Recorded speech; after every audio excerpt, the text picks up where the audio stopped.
Welcome to Lightfair 2023. I'm here today with Doug Niebelsberger of Light Efficient Design, LED-LLC.com. Greg Eric. That's right, man. They've got all the tricks you need in your lighting quiver. All the arrows you need, not you tricks, Greg. Well, There's arrows in a quiver, okay. not tricks. Doug, welcome.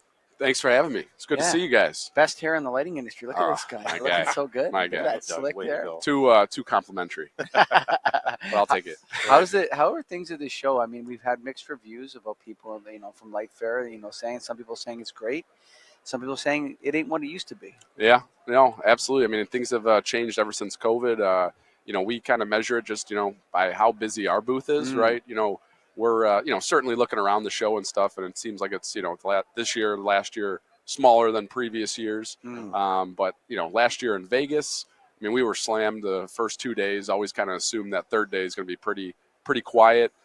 So far at this show, first day was excellent. We were talking at dinner last night. We're like, hey, what a great day. And a couple of us were like, hey, did everybody come by today, though? Is anybody going to be coming by tomorrow? And, we started out pretty busy today, but it's I guess it's, kind of lunchtime. So we'll see if the afternoon picks up. But it does feel a little bit slower today. So well, time will tell on that. But let's get into light efficient design. Sure. We're going to dive in more. What year did it start? 2008. We're actually celebrating 15 years next month, which is a pretty exciting milestone for us. And how did it start? Were you involved from the start, or you got in? I was not involved. I think he was still in kindergarten then. Like that. Seventh grade. Seventh grade. Okay. So you had a little while. Yeah. No. Our CEO and owner Tim Taylor started the company in 2008. He had a long run with Intermatic. Was actually with them for about almost 30 years. Wow. So, very familiar with the industry, and bought a small LED company. Originally, we were actually light emitting design. Turns out there is another light emitting design, so we had to do a little switcheroo. But, really wanted to stick with that LED. Sure. And kind of, took advantage of that. So light efficient design it was. And when we first started, Tim was carrying around a suitcase that had PAR lamps and A19s and MR16s and all that stuff, and that was back when CFLs were the big craze. And I might have actually met with them. I'm thinking back because I remember like the technology LED, and then there's a company called LED, and I'm like, oh, these are the guys that make the LED. Right. I mean, it was pretty genius marketing by him to try to take advantage of that, and I believe one of the first pioneers to really just come in as a LED only company. Obviously, there's a lot of big guys, but they've been in the industry for many decades. But with the old technology and everything. 2008 is early. Yeah. Yes, for lighting. 2000, LED for sure. 2008's early, and then I believe it was 2010 when we kind of came out with the first now called corn cob or HID retrofit. We like that term better. HID retrofit. You guys have done a lot of innovations. Like when I think about it, you guys might have been the first to come out with the corn cob. I believe we were. I believe we were. From my standpoint, it was. Yeah. And then I don't know about maybe the PAR 38 too.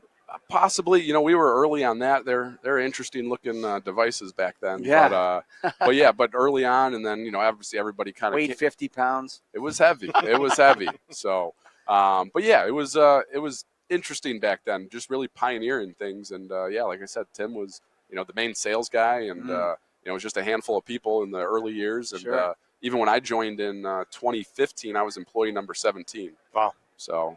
It's grown a little since. A little bit. So, yeah. And what are you guys all about? Like, what's your strategy? What do you guys do at Light Efficient Design? I mean, I'd say, you hit it on the head, and I love when you guys mention it when we're the sponsor of a podcast, but innovation. I mean, that's where it's at. Sure. And even a handful of years ago now, we were talking about some company core values, and kind of ended up that three of them just rhymed, but we had innovation, collaboration, and education. So the collaboration, focused internally, externally, but we're always, doing a good job listening to what's needed, and that's where a lot of the innovation comes from, is just hearing the problems out there and us coming up with solutions that we've continued to do over the years. And then the education part, we took that pretty seriously. Even before COVID, we were doing webinar type learnings before it was cool and mainstream, thanks to COVID and everything. But we've put on our pro workshop series ever since I think 2019 when we first started, and it's been a great way to not only educate our internal people but our reps, and then we get a lot of customers that come on those as well. So. I love the listening piece. Like I like that. Yeah, You know, totally. people talk about research and development or whatever, and they think of some guy in a back room experimenting. But you know, we were talking to Josh, and you don't mind if I say Keystone That's on the okay. show? I like Josh. Yeah. Josh, good guy. We're talking to him, and it was the same kind of theme. Is that you know we innovate by listening to our customers actually and trying to solve their problems, and by providing good customer service, we find out what it is that we need to sell and what we're about actually. Absolutely, absolutely. And even the company that we merged with back in 2018, Remfoss, that David Gershaw, our Chief Innovation Officer, that's where he spent a lot of time was with the contractors and the ESCOs out there here in pain points, and you know, and then we just kind of addressed a lot of easy to install solutions that is now known with the Remfoss brand. But yeah, there's been a number of stories that I can think of where I've been at the table hearing customer things or from our reps of, hey, you guys have thought about this or this, and then we've acted upon it. We were talking before we started about our hazardous location thing, and that was at a NEMRA. Our reps like, can you guys go into a Class 1 Division 2 and looked into it and it's like, well, technically not, but then we figured out a way to do it, and we actually wrote the first kind of spec with UL to do that process. And yeah, just that's a great product, by the way. Thank you. And then that's when you think of innovation, and there's a lot of people that say, oh, all LEDs already been innovated and done, but you guys keep bringing stuff like that, like that unique application, but it's a definite application that I used to run away from. Sure. I'm like, oh, there's the explosion proof. We'll leave those for later. Yeah. Now we can actually legitimately do something about it. Absolutely. And I always kind of go earmuffs when people are like, oh, we're just putting in regular corn cobs in there. I'm like, that is such a liability that you're putting yourself into. They're called hazardous fixtures for a reason. So yes. Explosion proof too, right? I mean, those are scary terms. We want to do it by the book. So. And how do you guys feel on the power selectability, color selectability? Are you going all that direction, or are you sticking to having dedicated as well? Yeah, we're definitely going that way. We see more of the value if it's a true stock and flow, item, something that's going to be in the counter area, just sold over the counter, helps the distributors. That was part of the listening that we did years ago when we heard about distributors' pain points. The other one just being size of retrofits, which we've also addressed. But the color selectability, it seems like that's where everybody's going.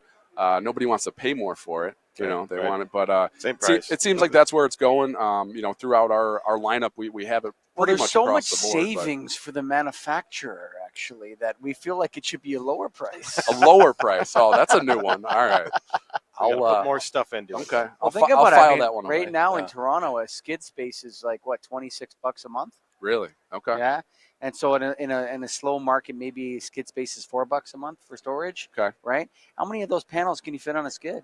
Yeah, with panels, that's a real serious saver. 20 panels. I think it should be cheaper. Okay. I think if you actually crunch the numbers right there, Dougie, you're going to be sending me a 15% price reduction. I will get right on it. So, but no, it's great. It's it helps us certainly from inventory management. It's easier, especially like 3000K, right? We've always we do forecasting meetings, and before the color selectability, to have this like high volatility with the 3000K because we get an order, right, and then it spikes, and then we don't get another order for a couple months or so.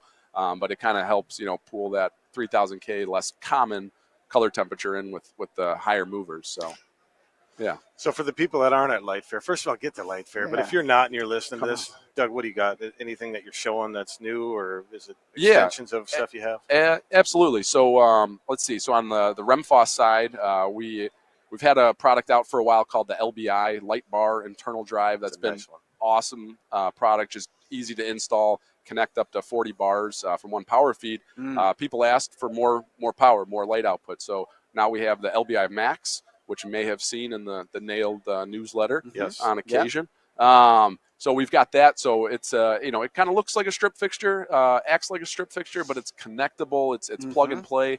We've been calling it the Legos of lighting. We can't. It is a little bit Lego-ish. We can't put that in writing anywhere because we'll definitely get a cease and assist. You can say it on a live stream though. The Lego. It is kind of like when you see the cut sheets. I know I clicked on it, and it does go together nicely. Let me ask you about the solar side. Yeah. I mean, it's something that I think everyone's been talking about.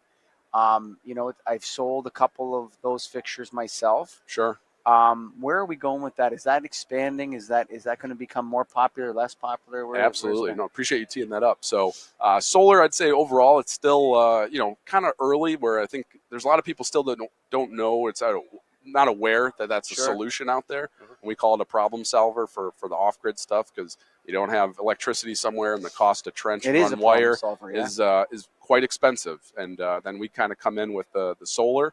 But it is growing. We've added a couple more products. We've started to offer 3000K as a standard color temperature. We've got our friends that are dark sky conscious. I know a few of those guys. So, so we're trying to address that a little bit. But later this year, we're going to be expanding our area light lineup to be a little bit what we call more like spec grade and a little bit more modular. So, one of the limitations currently we have is we're trying to do it all in one and I think you need to sell the solar panel separate from the fixture. Sure. I got a guy right now. I've been walking around the show. He has these railway storage things on the Canadian railways. Okay. And he needs 4 to 6 lights per each one. And someone goes in there for half an hour to put some, whatever, cable tie, whatever they are, the ties or whatever they fix the tracks with. And he needs 4 to 6 lights, but I can't find anyone that's got the separate solar panel and light. Okay. You got one of those? We do. Let's go and check it out right after this. So we brought that product out, but it's you can do remote mounted solar panel. Yes. So for anywhere that doesn't get light, you can get light via our solar. It's called we call it a solar multifunction light. I'm going to be writing a PO today. All right. SMFL. But actually really cool. We've been having people use it as like a camp as well. Sure. So to do that, and even has a USB plug-in, so you can charge your cell phone. There you go. So really multi-function. But that's awesome. But yeah, definitely some big stuff coming from Solera later. We see that as a big growth opportunity for us at the company. So and I think that's the thing people need to hear too is like Michael just brought up an example, and you guys have it. I talked about the hazardous stuff, and you have it, and that's something that's unique that not a lot of other lighting companies are doing. So if you ever have a unique situation, give us a try. Absolutely. Reach out. Yeah, I would say. I would say if you want to figure out how you can do business with light efficient design and you're a lighting distributor, contractor, whatever, find your toughest app and see if they have a solution for it. Because you know what, I would say most likely they do. Probably. Yeah, and we've got some pretty quick turnaround time. We got a facility in Middleton, Massachusetts, just outside of Boston, and we've got production and we're able to modify things and do some stuff custom. So. It's not always happening overseas that customization, which is great. But yeah, keep coming out with new problem solvers. So. Yeah. Anything else you want to throw out there while you got the audience here? Sure. If you guys haven't heard about it yet, but we got Breezy, another brand from Light Efficient Design. That's right. Diversifying a little bit. People ask, lighting guys, what are you guys doing in EV? I say, hey, we're an innovation company, right? And we're just kind of riding the wave, and EV is the next big thing in the industry that's going to be beneficial for everybody. Maybe not everybody's on board with EVs themselves, but it doesn't matter whether you're on. It makes no difference. People drive electric cars, buddy. It's coming, and there's not a lot of infrastructure out there. That kind of argument, when I hear people talk like that, I just think you just want to have an argument about something. Sure. Like, what do you care what someone else drives their car? Yeah. You should ask, what happened to the law career? It just didn't work out. Yeah. Or too much, But just why trying to argue. Why are you so passionate about what someone else is driving down the street, buddy? Yeah.